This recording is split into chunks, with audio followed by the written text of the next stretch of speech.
Shalom, selamat hari Minggu. Shalom. Boleh saya menyapa kita selamat hari Natal? Selamat hari Natal. Ya, by the way, ini sudah tanggal ketiga dan saya belum pernah mengikuti Natal sepanjang bulan ini. Jadi kita akan disibukkan dengan perayaan Natal sepanjang minggu, sepanjang bulan ini ya. Tidak terasa, sepertinya masih minggu yang lalu kita Natal. Memang waktu. Demikian kata firman Tuhan bahwa hidup kita seperti uap yang sebentar saja kelihatan lalu hilang lenyap. Demikian sebenarnya hari-hari kita sebenarnya kita habiskan begitu saja. Ya. Tapi orang yang paling bijak di dunia ini ialah orang yang tahu menempatkan waktunya seperti kata firman Tuhan, gunakanlah waktu yang ada karena hari-hari ini adalah jahat. Jadi kalau saudara kehilangan barang, saudara bisa ganti. Tapi kalau saudara sudah menghabiskan waktu, saudara nggak pernah bisa ganti. Ya, di hari, saya mau gantilah hari yang Senin kemarin, sudah habis dia. Yang ada sisanya, ya, dan dia tidak bisa. Jadi apa yang kita kerjakan harusnya berdampak dengan apa yang di kekekalan, dan itu yang dilakukan oleh Yesus. Berkaitan dengan tema bulan ini, harga diri yang abadi, kita akan melihat bagaimana peristiwa Natal terjadi dan bagaimana kita memaknai Natal dan menghidupi apa yang dikerjakan Yesus dalam peristiwa Natal. Jadi sangat tepat saya rasa kita belajar dari firman Tuhan yang akan saya bagikan ini. Kita berpikir bahwa pengorbanan Yesus itu dimulai di kayu salib, dan setiap kita melihat salib, kita melihat ada tubuh yang tercabik, ada darah tumpah, ada pukulan, ada tamparan, ada hinaan, cercaan yang kita rayakan sebagai Jumat Agung. Dan kita tidak sedikit dari kita mungkin sampai ada yang menangis kalau menyaksikan film The Passion of Christ. Tapi saudaraku, saya mau katakan bahwa pengorbanan Yesus yang tidak kalah beratnya bukan di kayu salib, walaupun itu sebuah pengorbanan yang begitu berat. Tapi ada satu pengorbanan yang dilakukan Yesus yang mau kita teladani, yang dimulai bahkan sebelum di kayu salib. Saya mau mengajak kita melihat kitab Filipi pasal yang kedua, ayat yang pertama sampai yang ke-11.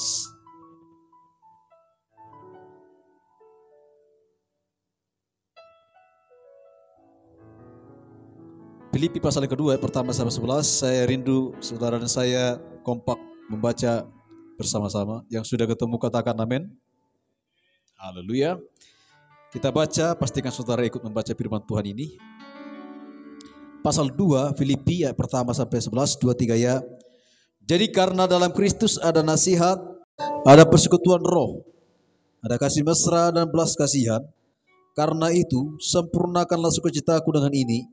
Hendaklah kamu sehati sepikir dalam satu kasih, satu jiwa, satu tujuan, dengan tidak mencari kepentingan sendiri dan puji-pujian yang sia-sia. Sebaliknya hendaklah dengan rendah hati yang seorang menganggap yang lain lebih utama daripada dirinya sendiri. Dan janganlah tiap-tiap orang hanya memperhatikan kepentingan sendiri, tetapi kepentingan orang lain juga. Hendaklah kamu dalam hidupmu bersama menaruh pikiran dan perasaan yang terdapat juga dalam Kristus Yesus, yang Allah pun dalam rupa Allah tidak menganggap kesetaraan dengan Allah itu sebagai milik yang harus dipertahankan, melainkan telah mengosongkan dirinya sendiri dan mengambil rupa seorang hamba dan menjadi sama dengan manusia, dan dalam keadaan sebagai manusia ia telah merendahkan dirinya dan taat sampai mati, bahkan sampai mati di kayu salib. Itulah sebabnya Allah sangat meninggikan dia dan mengurniakan kepadanya nama di atas segala nama, supaya dalam nama Yesus bertekuk lutut segala yang ada di langit dan yang ada di atas bumi dan yang ada di bawah bumi, dan segala lidah mengaku Yesus Kristus adalah Tuhan, bagi kemuliaan Allah Bapa. Haleluya. Saudara, kalau kita melihat bagaimana Paulus memulai suratnya ini dengan sebuah nasihat, cukup cerdas saya rasa. Karena memang Filipi, berapa kali saya khotbahkan di gereja ini, ya, saya senang dengan jemaat di Filipi ini, karena satu jemaat yang pantas diteladani. Boleh dikatakan Filipi ini jemaat yang tidak ada bandingnya. Jemaat yang terkenal dengan suka menolong, suka berkorban, memberi, bahkan memberi dengan uang, memperhatikan para hamba Tuhan, dan jemaat yang menolong jemaat yang lain. Jadi jemaat di Filipi ini juga jemaat yang setia, yang sudah terbukti sekitar 11 tahun mengikut gembalanya, yaitu Paulus. Jadi jemaat di Filipi tidak tanpa alasan menjadi satu tema yang disebut dengan joy, rejoice, sukacita.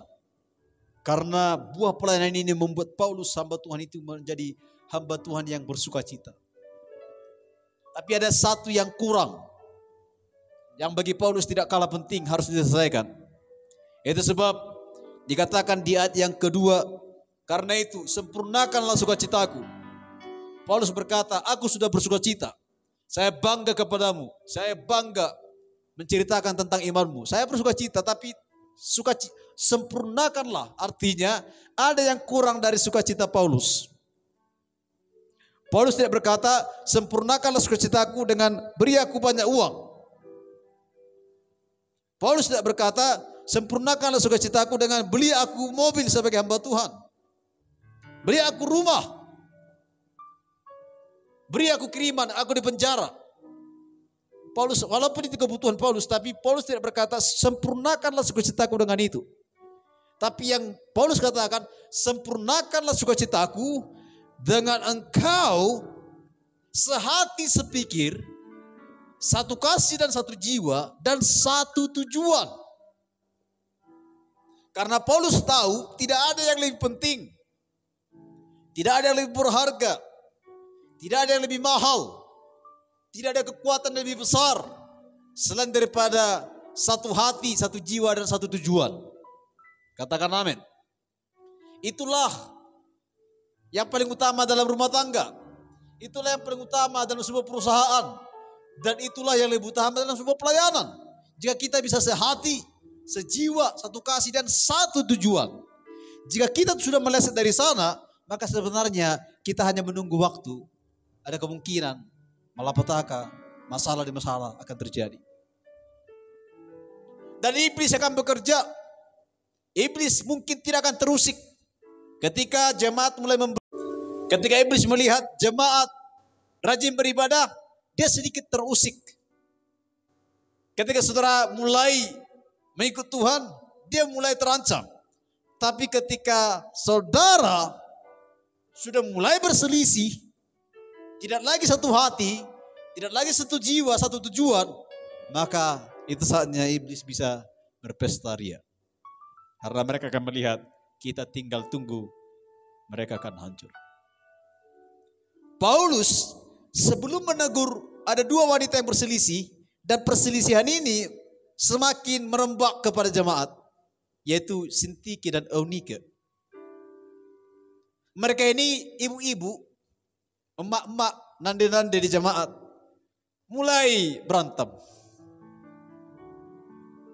mulai berselisih. Saya tidak tahu apakah dimulai karena selisih apa, mungkin kebaya siapa yang paling cantik atau bedak siapa yang paling mahal. Pokoknya mereka berselisih. Dan masalah itu tercium sampai ke penjara. Dan Paulus merasa terganggu karena Paulus tahu perselisihan yang tidak diselesaikan ini akan satu saat meledak dan menghancurkan pelayanan itu. Dan Paulus mau pelayanan itu tetap eksis sehingga dia harus selesaikan secepat mungkin. Maka ketika Paulus menegur dia di pasal 4, dia mulai dulu dengan halus. Dia tidak langsung tegur, hei Eunike, Sintike, kalian kurang ajar, berantem di jemaat, kurang kerjaan. Dia tidak menegur seperti itu. Dia juga tidak menyindir dari mimbarnya, tapi dia coba memulai dengan sebuah penjelasan. betapa pentingnya persatuan, betapa pentingnya sehati sejiwa, dan dia memberi satu teladan, yaitu anak Allah yang hidup, Yesus Kristus. Karena Paulus tahu bahwa tidak ada yang lebih penting daripada mereka sehati sejiwa, satu kasih, bahkan satu tujuan. Inilah kekuatan yang paling besar dalam pelayanan. Maka Paulus mengatakan, sempurnakanlah sukacitaku. Tolong kalian tetap sehati, tetap satu tujuan. Itulah fondasi pelayanan ini. Itulah kekuatan kalian untuk berjalan melewati berbagai rintangan. Paulus sedang berkata bahwa tidak masalah dengan seberapa besar tantangan yang dihadapi, selama ada kesatuan, sehati, bergandengan tangan, Anda akan bisa melewati badai itu. Makanya firman Tuhan berkata, lebih baik 2 orang berjalan bersama daripada 1 orang. Karena kalau 1 orang jatuh, ada yang mengangkat. Ada banyak firman Tuhan yang memberi sebuah penegasan bahwa 1 orang seorang diri itu tidak lebih baik daripada bekerja bersama. Walaupun kadang-kadang ayat itu dipakai menyindir orang yang belum menikah sampai hari ini. Tidak baik manusia seorang diri. Sebenarnya kurang tepat. Ya, kalau ayat itu hanya disasarkan kepada yang belum menikah. Karena ayat itu tidak lebih kepada seorang diri yang tidak menikah. Dan saya tidak sedang membela diri di sini, bukan. Ayat itu lebih tepat kepada bagaimana pentingnya satu hati, satu jiwa untuk mencapai tujuan. Ada tujuan sehingga yang perlu dipertahankan adalah sehati sejiwa. Makanya saudara yang sudah berumah tangga, satu yang tidak bisa ditawar, selama saudara satu hati, satu jiwa, satu tujuan, maka saya percaya saudara mampu meraungi perahu rumah tangga saudara bersama dengan Tuhan. Mulai ribut, selisih, yang tidak masalah menjadi masalah biasanya. Masalah kecil jadi masalah besar. Lihat Paulus, dikatakan hendaklah kamu tetap satu tujuan.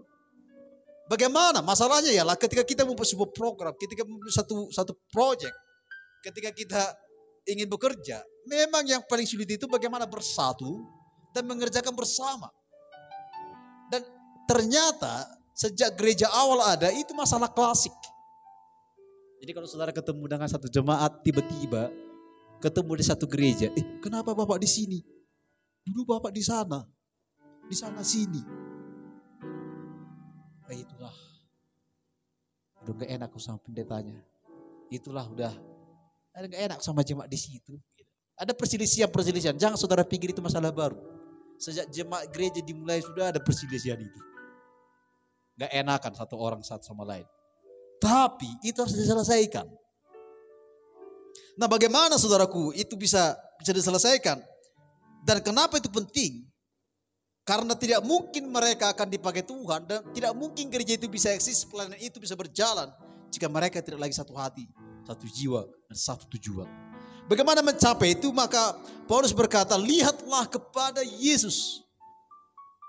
Menariknya saudaraku, sebenarnya ketika Yesus mengatakan di ayat yang ke-6 dan ke-7, dikatakan, biarlah kamu melihat kepada Yesus dan milikilah hati pikiran seperti Dia, walaupun dalam rupa Allah. Memang di sini sangat teologis sekali, tapi saya ingin menyampaikan secara praktis saja. Walaupun dalam rupa Allah, Dia tidak menganggap itu harus dipertahankan. Malahan Dia pakai dan Dia ambil menjadi rupa seorang hamba. Ada 2 kata rupa di sini. Satu rupa Allah, ya. Satu rupa hamba. Jadi kontras. Jadi proses Allah, anak Allah menjadi manusia dan lahir di Bethlehem itu, jangan saudara pikir itu terjadi satu malam. Maksud saya jangan saudara pikir itu gampang. Itu kan Allah itu, apa yang tidak bisa dibuatnya. Jadi pengorbanan Yesus sampai kita diselamatkan itu kompleks.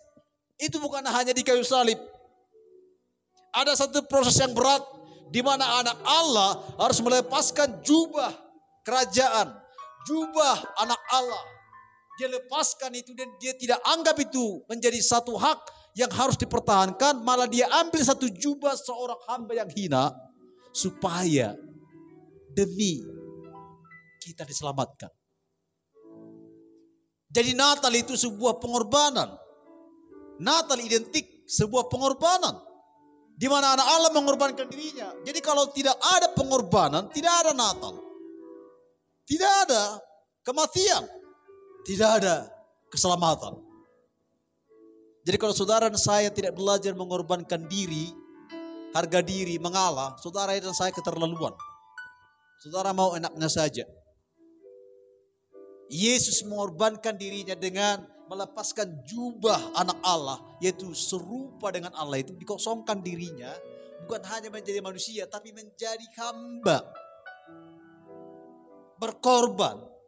Dan dengan itulah Paulus katakan engkau bisa satu hati, satu jiwa, satu tujuan dengan melihat kepada Yesus yang telah mengosongkan dirinya, tidak mempertahankan, malah dia ambil menjadi seorang hamba, yaitu doulos, budak.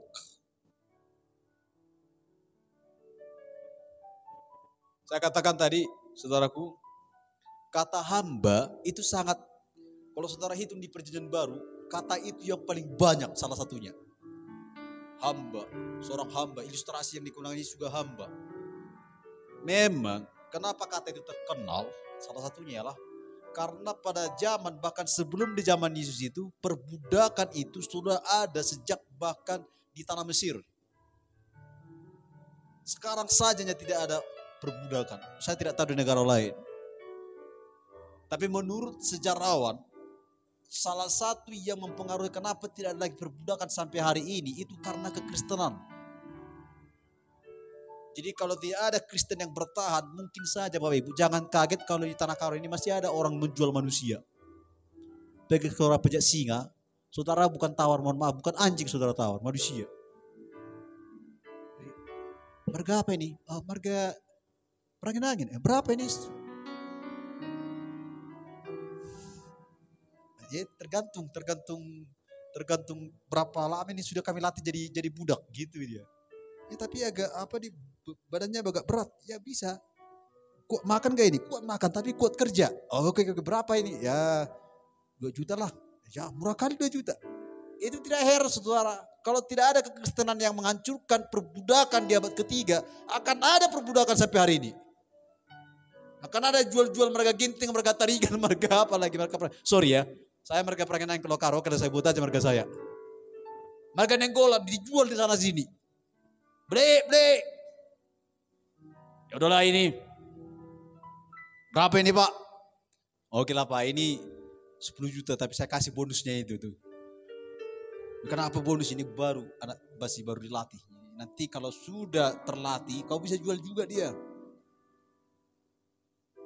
Dan itu hal biasa. Makanya budak, hamba dalam bahasanya itu doulos, jadi kata yang paling sering dipakai. Maka sejak abad ketiga kata itu jadi jarang. Karena perbudakan yang terakhir masih dilakukan oleh Romawi itu tidak berlaku lagi. Bahkan selama pelayanan Paulus itu masih harus ada karena budaya sudah meresap dan Kristen tidak bisa menghancurkannya begitu saja. Makanya Paulus mengatakan setelah kamu menjadi orang percaya tidak ada lagi perbedaan antara budak dan hamba. Bukan berarti Paulus mengatakan tidak ada lagi perbudakan, masih ada. Hanya saja Paulus berkata baik yang budak maupun tuan sama-sama berharga di mata Tuhan. Tapi Paulus tidak punya kuasa untuk menghancurkan budaya itu. Nah di sini justru Allah itu di luar logika. Mengapa? Dia seorang raja, anak Allah, mahkota yang punya langit dan bumi. Berarti punya segalanya. Dia lepaskan hak itu. Dan dia pakai jubah seorang, dikatakan di situ, bahasa Indonesia memang menerjemahkan cukup halus. Kalau saudara baca ayat yang ke-8, ayat 7, dikatakan apa? Melainkan telah mengosongkan dirinya sendiri, mengambil rupa apa? Seorang hamba. Tadi ayat yang ke-6, rupa Allah. Jadi rupa Allah, gambaran Allah, jadi diri Allah, dikosongkannya, dia tidak pertahankan itu, dikosongkan dulu dirinya dari kejayaan, kekuasaan itu, lalu dia pakai satu rupa yaitu budak. Hamba agak halus, memang bahasa Indonesia ini pun menjaga perasaan kita juga. Jadi kita apresiasi juga terjemahan LI ini Bapak Ibu. Karena kalau dia pakai semua budak, gak enak juga kan. Masa saya dipanggil budak Allah? Kan saya hamba Allah, hamba Tuhan. Itu enak ya. Mari kita sambut para hamba Tuhan yang luar biasa, hambanya. Kalau saudara coba kalau diterjemahkan apa adanya. Mari kita sambut para budak-budak Allah. Kan gak enak juga dengarnya. Terima kasih budak Tuhan. Kan gak enak kan? Coba kalau saudara panggil. Siapa itu? Hamba Tuhan. Itu enak itu didengar. Hampir kita melupakan arti hamba karena ada Tuhannya. Jadi ketika dipakai hamba, disematkan jadi Tuhan, jadi indah dia. Oh, luar biasa itu, hamba Tuhan itu. Hormati dia. Padahal sebenarnya budak. Tapi kurang enak aja kan. Itu para budak-budak Tuhan itu. Tapi sebenarnya Bapak Ibu, kalau mau jujur, kata yang tepat itu budak. Hanya mungkin terjemahan Indonesia dijaga juga perasaan kita. Makanya kalau saudara cek, kebanyakan hamba, hampir tidak ada budak. Ada satu upah yang lebih besar yang Alkitab mengatakan di sorga kelak. Maka nanti siapa kita yang terbesar bukanlah sebenarnya ditentukan oleh berapa besar yang kita dapat di dunia ini. Halo? Bahkan Yesus berkata, apalah arti hidupmu jika engkau mendapat seluruh isi dunia ini tapi kamu kehilangan jiwamu. Jadi Yesus berkata, barang siapa yang mau terbesar di antaramu, jadilah sebagai dulos. Dan itulah yang diambil Yesus. Rupa dulos itu. Rupa hamba itu. Dan dia mengosongkan dirinya. Dan dikatakan di ayat itu, demikianlah anak manusia datang bukan untuk dilayani, tapi untuk melayani, supaya mereka diselamatkan. Saudara mau terbesar di sorga? Melayani. Miliki hati hamba. Dulos. Miliki hati budak. Ya, agak kurang enak. Tapi gak apa-apalah. Lebih baik pahit tapi obat. Seorang hamba yang melayani, yang mau taat, yang tidak mementingkan dirinya. Itu yang bilang Paulus, ketika kamu melihat Yesus yang tidak pertahankan yang paling berharga itu, bahkan yang paling hina diambilnya, lihat, dia diberi nama di atas segala nama. Saudara tahu, nama atas segala nama itu sebenarnya dalam perjanjian lama itu tidak ada pernah diberikan kepada siapapun selain kepada Yehova. Kalau saudara baca perjanjian lama, Yehova lah yang pernah disebut nama di atas segala nama. Jadi boleh dikatakan Yesus itu diberi gelar Yehova, nama di atas segala nama, karena dia telah mengosongkan dirinya menjadi hamba, berkorban. Maka itu diberi. Memang secara teologis seperti mana, tapi begitulah Paulus mengatakan. Betapa pentingnya kita berkorban, betapa pentingnya kita mengambil rupa seorang hamba yang mau melayani, yang mau menghamba, yang mau merendahkan dirinya, hatinya, dan mengutamakan yang lain. Ternyata itu tidak sia-sia. Ada berkat yang besar yang Tuhan sediakan. Jadi lagu yang berkata, ku mau sepertimu Yesus, disempurnakan selalu dalam setiap jalanku, dihina, dikecewakan, apa lagi? Direndahkan, tetap setia dan tidak membalas. Saudara yang terbesar, saudaralah orang-orang hebat yang tidak membalas walau disakiti, yang tidak membalas walau mungkin dihina, tapi rela menjadi hamba. Katakan amin. Rela menjadi hamba. Saya percaya bahwa maksud dari firman Tuhan ini sebenarnya lebih kepada ada upah ketika kita menjadi hamba. Dan upah itu bukan hanya di bumi saja. Upah itu sampai kepada surga. Itulah harga diri yang paling abadi yang bisa kita miliki. Mari kita bangkit berdiri sama-sama.